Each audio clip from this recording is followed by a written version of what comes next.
Hello everyone and welcome back to TowerGate. It is TowerGate day number 1259, 1259, October the 7th, 2020, Wednesday. Thank you so much for tuning in. Okay, so we have quite a few things that happened yesterday regarding Spygate. We're going to go through those. So let's just go ahead and get started right here. And we'll actually be starting here and coming back to here because as I was putting together my notes for this, more and more information is coming out. Some of these things were just, kind of breaking as I was putting together this video. So it'll be jump around a little bit, but we'll cover everything, right? So anyway, of course, yesterday we did have DNI Ratcliffe declassify two more documents, again showing that the CIA feared that the right Reverend Clinton was stirring up a fake Russia collusion narrative to vilify Trump, to distract from the investigation into her illegal server, and of course the deleted emails and all the other scandals that were kind of blowing up on her there at the late summer, early fall, coming into the election. The CIA, we learn now that the CIA first got this information from monitoring Russian sources. The CIA believed that it was credible enough that they would brief President Obama on that. And, of course, these are the handwritten notes. Now, I've seen both the handwritten notes with the blacked out areas, and, of course, there's also the typed version. You can read both. It's hard to read the handwritten notes. Are like scribble. And I haven't seen them completely in their entirety, and there's a lot of areas blacked out. Probably easier to read the text typed version, but you can see right there, and it's really just backing up what Ratcliffe released last week. He released a letter last week, but he actually released the handwritten notes from John Brennan, and of course, that was eventually typed up. So you can see the handwritten notes, but you really can't hardly read it because it's like hand scribble. So, but that's basically what it is. So it's just more reinforcement of what he released last week. There are other things surrounding that are also, we're going to get into here in a few minutes, that are related to this that we likely may see in the near future as well. So, this whole thing is starting to become very clear. This rattled Mr. Potato Head so badly that shortly after the release by Ratcliffe of this of the handwritten notes by Brennan, shortly after that he appeared on CNN with Jake Crapper. So that wasn't scheduled. That had to be John Brennan calling in and saying, "Hey, you got to put me on." And you can tell that Brennan is rattled about this. You can watch the interview and you can see he's rattled about it. And of course, he takes a partisan view of it to say, well, there's other things too that will show that there were other documents which he should release that will show there was also efforts by people associated with Russians that wanted to help Trump. So he's definitely coming on Jake Tapper on short notice right after this is declassified and released to try to do damage control. And he looks as nervous as I've ever seen him. I mean, he looks like he's sweating. So I know a couple of weeks ago when he was interviewed, and his press person, his spokesman, put out a statement that he was not under investigation. He was only called in to be a witness or whatever. And a lot of people, including myself, question that. He may not have been a witness when he walked in, or a suspect when he walked in, but he may have been a suspect when he walked out. That's the way I look at it. So yeah, he takes the partisan view of it, and he attacks Ratcliffe personally. He says that Ratcliffe's doing it to help Trump and the Republicans, and so you can really now see Brennan really pushing back because he's feeling the heat personally, and he knows that there's other things around this. He knows that Durham's investigators have talked to some of the rank and file people who've told him that we learned about this, and we've heard this, in bits and pieces over the past year or so, including recently, that that there were CIA analysts there who basically said no. I mean, we don't really see anything here that would suggest that we would take seriously as far as the Russians trying to help Trump. I mean, there are some Russians that like Trump, some Russians that prefer Hillary. There's nothing here really. I mean, we're going to go interview every Russian member of the Duma. We're going to go interview every Russian politician and try to get their take on it. And even if they do have an opinion as a politician who they would prefer to see, what they do. You could have gone to the UK, you could have gone to France, you could have gone to any country in the world prior to the election, and a politician in any country would have had an opinion of who they would have thought would maybe be easiest to work with, Trump or Hillary, or who they would have preferred. But the idea was that they were trying to sow a plot that Trump was working with Putin, with the Russians, to hack the emails or whatever. And there was no evidence of that. And this is what the CIA analysts will be telling, and have been telling, Durham's people, that there really wasn't anything there. What we do know for sure, 100%, was that the Russians, according to Brennan's handwritten notes, the Russians were talking about knowing that Hillary Clinton had approved of a plan to create this narrative that Trump was colluding with the Russians and were involved in hacking the DNC. Now, this would have been of interest to Russian intelligence because they're about to get stuck into a plot with Trump. And they probably, had they not been brought into it, had it been China in Trump or something, or some other country in Trump, the Russians would have do what the Russians usually do. But they were brought into this thing. So obviously, if you're monitoring the Russians, and the Russians know that there's this plot that's going to drag them into all this, they're going to have intelligence people looking at it and probably trying to find a way to, or at least give this information to the leadership, the president, whatever, so that he's not blindsided by it when it hits him square in the face. So, I mean, that's the reason. But I guess probably the more important question I would have is, how did the Russians learn of this? And I would have to guess at this point that it was possibly because of Danchenko. Because, Danchenko, whether he's a Russian agent or a double agent or whatever he is, he's a Russian who is in the United States. He has contacts with Russians. He works for a left-wing think tank. We know that he had made trips to the Russian embassy, that he had dropped information, that he had tried to recruit some State Department officials in the Obama administration. So clearly, he's on Russia intelligence radar as well as he's on American intelligence radar. I mean, for all we know, the Russians look at Danchenko, probably not a guy that they would trust, and a guy that they would certainly be monitoring.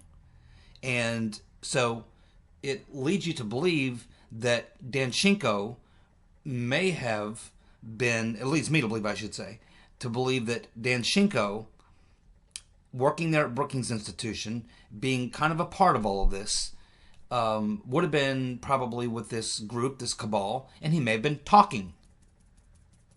And he was probably being listened to. The Russians probably got him wired up.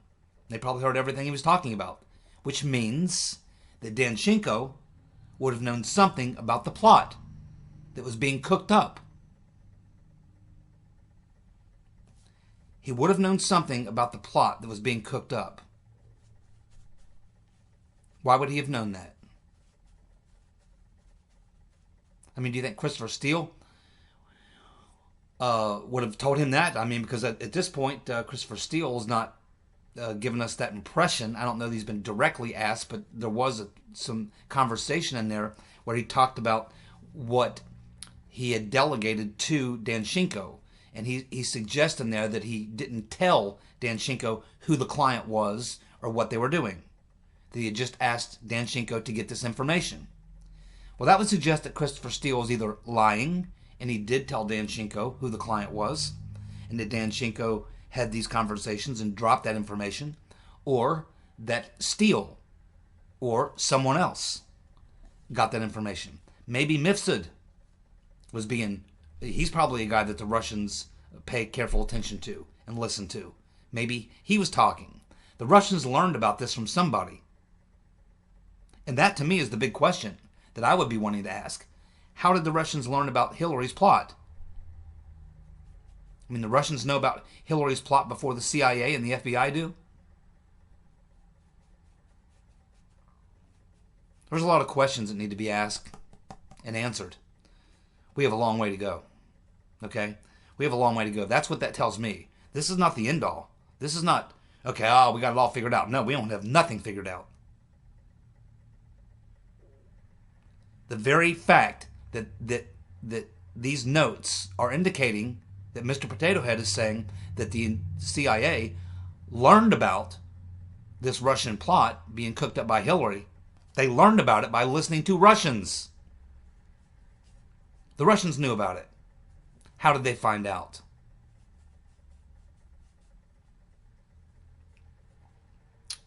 That is what you would want to really get to the bottom of. And I hope that we get some documents on that. I hope certainly someone's going to ask that question, where this intelligence came from. Now, we're probably not going to learn that because we'll be talking about sources or methods. But to some degree, I don't think this was great Russian spycraft. That would suggest that the Russians would have had a lot of assets and resources put on this, and I just don't believe that would be the case.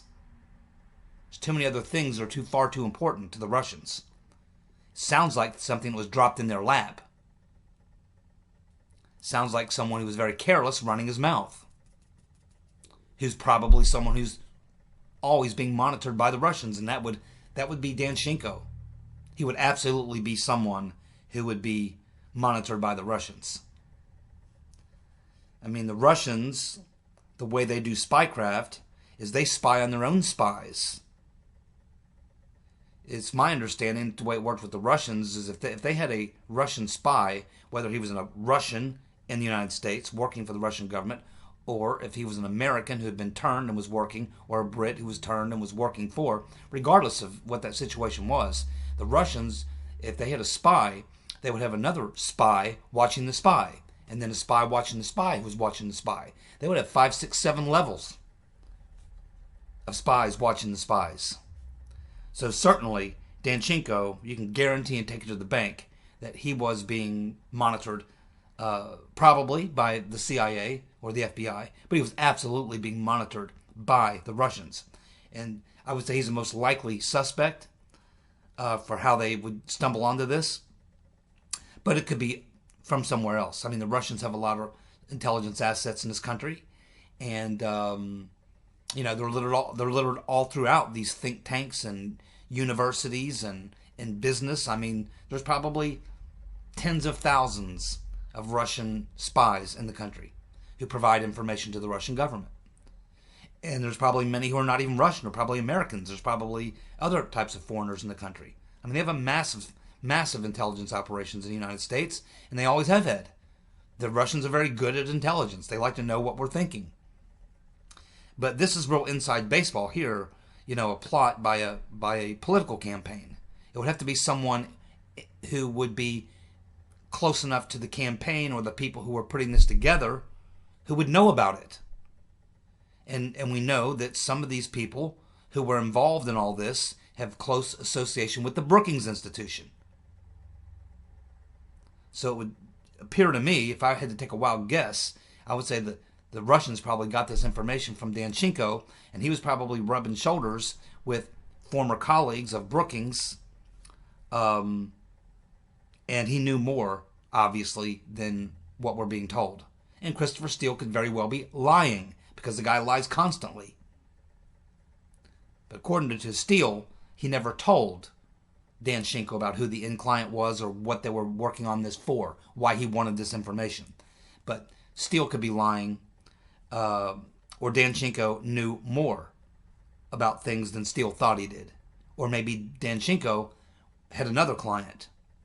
So there's a lot of questions here. I could ask 100 questions about this. So we did get some good information. We've now seen the handwritten notes from Brennan. There's more coming. But hopefully we'll find out, to me, the biggest question here. How did the Russians learn about this? Because it seemed to be a pretty big secret. Somehow, they were able to pick up on it. Be interested to find that out. We also have another story. Chuck Grassley and Ron Johnson are fed up, as we can see now. Unfortunately, a little too little, a little too late. We are seeing Nunes, Grassley, Johnson, various other Republicans. They're fed up with the stonewalling, the blocking by Ray, Christopher No Shit Sherlock Ray, as well as Gina Haspel. They know what's going on. This thing's ready to blow, and they're tired of the games. It's a little too little and a little too late, but maybe they'll finally really get after it for a change. So we had Grassley and Johnson are now requesting all text messages from the FBI's Crossfire Hurricane team. They want all of the Crossfire Hurricane team's text messages. They're making this demand directly to Christopher No Shit Sherlock Ray, and they say they want it by no later than October 6th, which means today.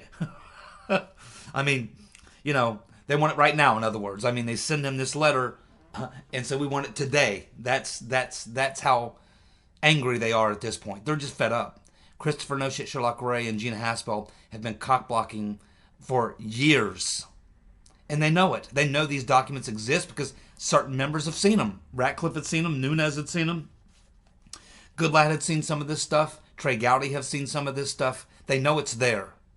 And it's not being produced. And so yesterday, Trump ordered a declassification. We don't know what that includes. And now you have Grassley and Johnson demanding from Christopher No Shit Sherlock Ray he turn over all of the FBI Crossfire Hurricane team, and there's a lot of people on that team, all their communications, and they want them now. We'll see. I mean, Ray's got to be feeling the heat right now. He and Haspel have to be feeling the heat. I mean, the game's up. We know what happened. But for whatever reason, Ray and Haspel think that they can sit on this stuff. Maybe they think they can sit on it till the election's over and Trump will lose and it'll all go away. I'm not so sure that's the case. And I don't think Trump's going to lose. That's wishful thinking on their part. If Trump does win, and I think he will, then they're in a heap load of trouble. Because covering up, is not good. I mean, I believe that after the election, Trump wins re-election, I believe it will not take probably days, and you'll see Ray and Haspel both exiting. And we'll have to keep watching, but obviously, like I said, people are reaching the end of the rope with all of this. It's clear what happened. Let's get it out. That's the message. Now, we also had Judicial Watch getting their hands on some new documents. And these documents, again, just more evidence of what we already know. But now, they got quite a few pages of documents here. And at the time that I put these notes together, Judicial Watch was still getting this stuff posted up on their website. So I'm just reading the caption, the headline. The actual meat and potatoes is still being uploaded on their website as I speak. So by tomorrow, we'll probably have a lot more detail. But just the headline is literally Judicial Watch receiving new documents showing that Yovanovitch was told that her monitoring of political and media figures was illegal. She was told it's illegal, right along with some other people there in her State Department group. They were told what you're doing is illegal. You got to stop. They never stopped. They continued monitoring. And the only time they finally quit monitoring was because, according to Yovanovitch, they ran into a lack of resources from the State Department. Keep in mind, they're using a third-party group to mine emails of 13 different people, including Sean Hannity, John Solomon, and people who were covering the Biden-Ukraine topic. All these high-profile people covering Biden-Ukraine were all being data mined by a third party, illegally. And this was being conducted through Yovanovitch's people there, as well as coordinating with the State Department. So here you got the State Department and the ambassador, which kind of falls into the State Department, using a third party to do data mining of people. And they were told, Yovanovitch told personally, This is illegal. Stop it. They only stopped when the State Department resources finally dried up. Yovanovitch, along with George Kent, remember him from the hearings, the little bow tie? Yovanovitch, along with George Kent, also were working to counter stories that were exposing the Biden-Burisma fiasco, and they were deeply concerned how it would affect Biden in 2020. So clearly, they knew at this time, because this is several years ago, that Biden was going to be running for president. Obviously, they knew that because there's actual conversation. I read a couple of paragraphs of it where Kent has all been out of shape. He's emailing Yovanovitch saying, man, well, these people, there was just this story last week and this story, man, they're all over this Hunter Biden-Burisma stuff. And it's going unchecked. The left-wing media is afraid to talk about it because they don't want to bring it up. They just want to ignore it. They're not combating it. They're just ignoring it. We got to fight it. The CNN, MSNBC, ABC, the left, they will not fight it because they don't want to even talk about it. They just want to ignore it. But we have to battle back. We have to fight back on this. So there was a real concerted effort by Yovanovitch and Kent and various other people in that little group, and that would include probably Sharamella. There was a very major effort to try to tamp down and fight back and push back on these stories that were coming out about Hunter Biden in Ukraine. And they were freaked out about it. And they were talking about the fact of how it could affect Joe Biden in 2020. And this would have been like even before the 2018 elections. So they had a good idea that Biden was going to be running for president back then. And they were worried about the kind of damage this would do if it went unchecked.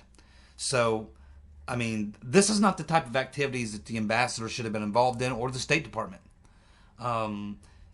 So there's a lot of problems here. I don't know if these are crimes, but maybe they are crimes. I don't know, but I do know that the 13 people mentioned, and we have all their names: John Solomon, Sean Hannity, Laura Ingraham, Joe DeGeneva, Victoria Tensing, Dan Bongino. There's 13 names there that they were data mining them, using a third party, using government resources, government money, government people to do this. So I'm not sure what the criminal liability is here, but I do know for an absolute fact that any of those 13 people could file a civil lawsuit against the individuals who were doing this type of stuff. Yovanovitch she could be sued by all 13 of these people. So could George Kent and anyone associated with them who was working for the government at the time. Probably can't sue the State Department, probably can't sue the government, but you could certainly, the individuals who were wronged here could certainly file a civil lawsuit against Yovanovitch. As far as the criminal nature of it, I don't know. That'll something have to be looked at by a criminal, prosecutor or something. But I do know that this would certainly be grounds for a civil suit, and I think they should pursue it. They absolutely should. It's a very good way to get things out. Remember, a lot of the things that we learned about the dossier and Steele and other things came from the civil suits, and they're still ongoing. There's still a case going against Steele in London, and as soon as they're done with him, I'm pretty sure they're eventually going to make their way to Hillary Clinton. Because she was the end user here. She was the owner of the product. And that's what they're getting down to. Glenn Simpson and Fusion GPS and the Hillary Clinton campaign, and probably the law firm, is eventually where these Russian oligarchs are going to end up. And they're suing everybody right up the line. They're working their way up the ladder, you might say. So we'll keep watching that. We also had Sidney Powell, who was on with, I think her name's Elizabeth McDonald, on Fox News, Fox Business. And Sidney Powell has advised Elizabeth, whatever her name is there on Fox, that keep watching, because here very soon there's going to be another major truth bomb in the Flynn case that's going to be coming out very soon.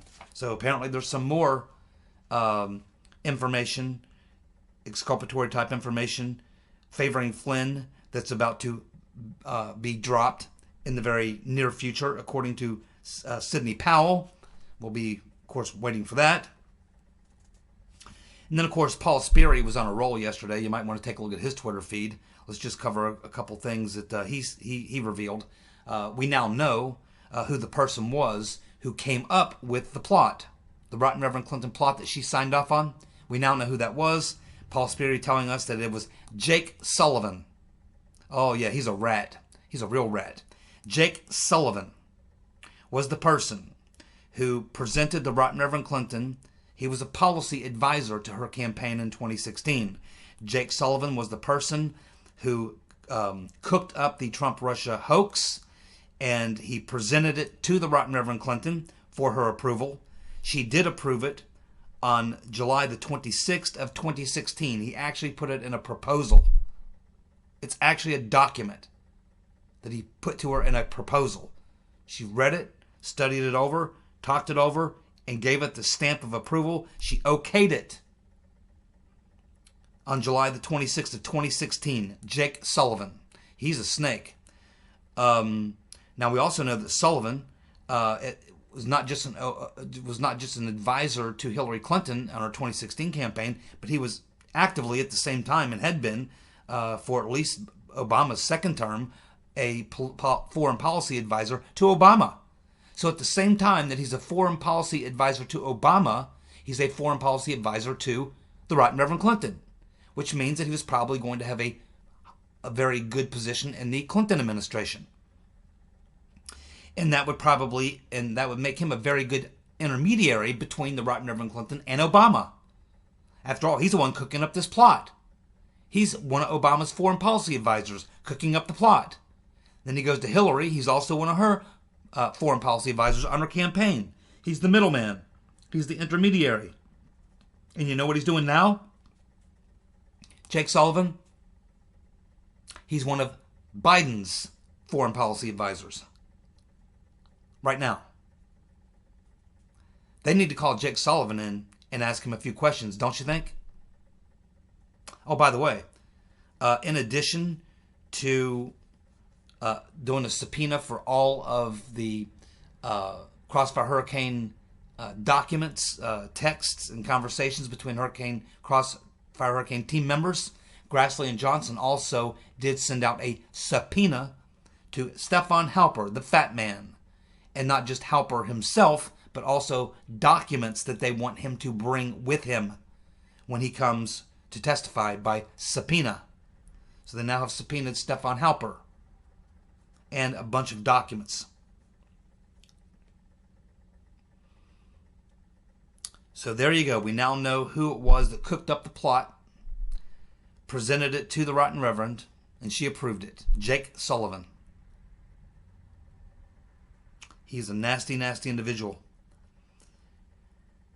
We also are hearing rumors, according to Paul Sperry, he's got sources telling him that FBI and CIA deep state dwellers are threatening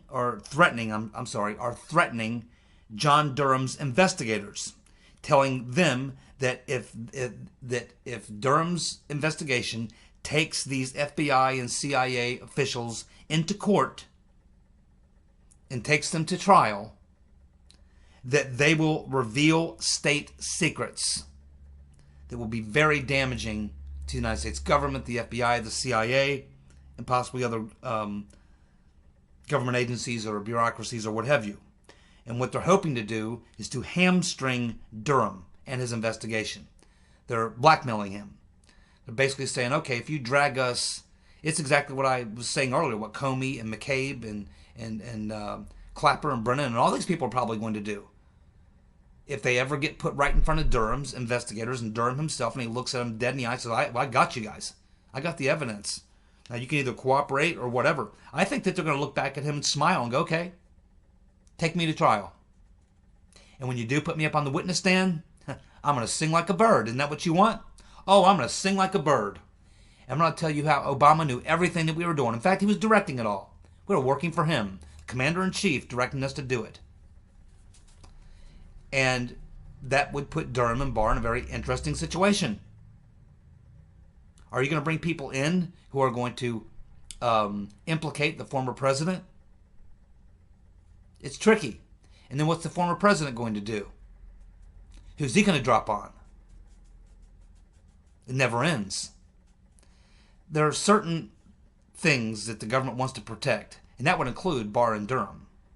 And so by having these guys threaten to, and we saw this during Watergate, we saw the CIA threaten Nixon.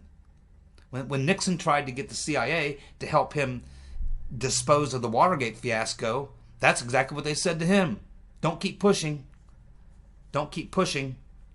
Because, you had people in the FBI, and you had Nixon himself even coming back at one point and suggesting that he tried to threaten the CIA. Nixon tried to threaten the CIA by saying, well, if you don't kind of, get on board and help put this thing down, people might start learning about that, what was the term he used? It was a term that he used. He was talking about the JFK assassination. Basically, Nixon was threatening to expose information, not directly, but to leak it through various people, about possible CIA's role in the Kennedy assassination.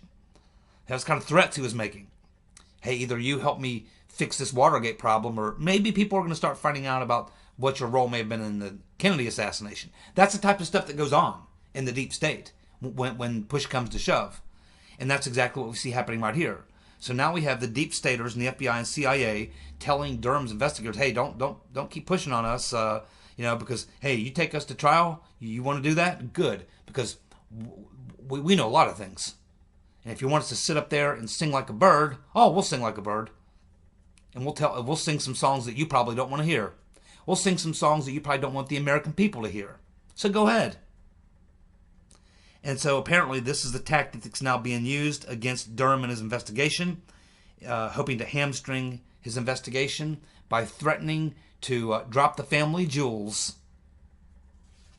and embarrass the hell out of the DOJ, the FBI, and possibly other agencies of the government, as well as probably a lot of powerful people.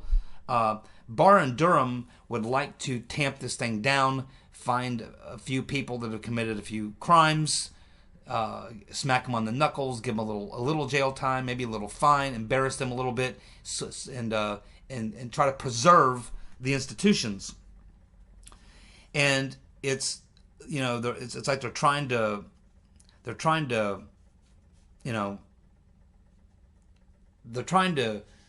get to the bottom of it to some degree, but they're trying not to destroy the institution in the process. And this is the corruption is so bad, I don't think they can do it. I think to totally expose this will expose so much, because it goes in a lot of different directions, as we all know. And so it's going to be that's probably what Barr and Durham are struggling with right now. How do we expose enough of this to get it out, hold some people accountable, but still protect, our institutions? That's probably that's probably the wrench that's in their spokes right now, and probably why we have these delays, and probably why things are not happening the way we think they should. There's a lot of things, I believe, going on behind the scenes that we just don't know, and it's this kind of dirty pool that I'm talking about. We also had some more information on the declassification that came out late, just before I started doing this video. We now know that Susan Rice, Clapper, Dennis McDonough were in that meeting when Brennan briefed Obama. And we know that they all three have their own notes. And so that's the next thing we hope to see declassified, is the notes from Rice, Clapper, and McDonough about their notes from that meeting where Brennan briefed Obama on the Russians knowing about Hillary's plot. We also finding out that the CIA sent a referral to the FBI, and in that referral, it reveals that there was a, quote, Crossfire Hurricane Fusion Cell. Crossfire Hurricane Fusion Cell. That would suggest that there were CIA assets being used by the FBI in the Crossfire Hurricane investigation. There you go. That multi-agency task force.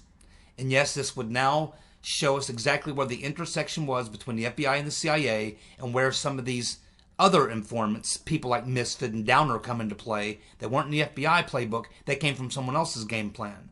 And it looks like it was the CIA, and there it is right there in these documents, the Crossfire Hurricane Fusion Cell. That's where those guys came from.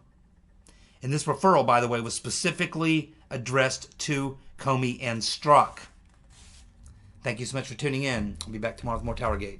Eddie Van Halen, rest in peace, my friend.